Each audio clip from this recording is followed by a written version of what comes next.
পাকিস্তান লেখা জার্সি পরেই খেলবে ভারত। গুঞ্জন তাহলে গুঞ্জনই থেকে গেল। ভারতীয় সংবাদ মাধ্যমগুলো জানিয়েছিল নিজেদের চ্যাম্পিয়ন্স ট্রফির জার্সিতে স্বাগতিক পাকিস্তানের নাম লিখতে অস্বীকৃতি জানিয়েছে বিসিসিআই। তবে গতকাল উন্মোচিত ভারতের জার্সিতে দেখা গেছে আয়োজক পাকিস্তানের নাম, মানে রোহিত কোহলিরা পাকিস্তানের নাম সংবলিত জার্সি পরেই চ্যাম্পিয়ন্স ট্রফিতে খেলবেন।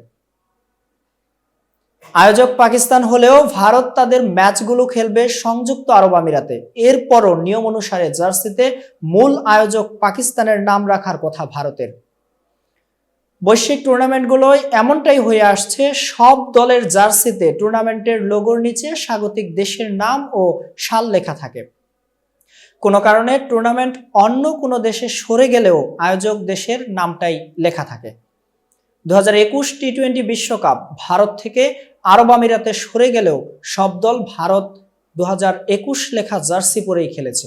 এবার ভারত আরব আমিরাতে ম্যাচ খেললেও আয়োজক তো পাকিস্তানি। তাই ভারতের জার্সিতে পাকিস্তানের নাম থাকা না থাকা নিয়ে আলোচনায় ক্ষুব্ধ হয়েছিল পাকিস্তান ক্রিকেট বোর্ড। তবে শেষ পর্যন্ত ভারতের জার্সিতে পাকিস্তান থাকছেই। এতক্ষণ বার্তা বৈঠকের সাথে থাকার জন্য ধন্যবাদ। নতুন নতুন তথ্য ও সংবাদ পেতে বার্তা বৈঠকের ইউটিউব চ্যানেল এবং ফেসবুক পেজের সাথেই থাকুন।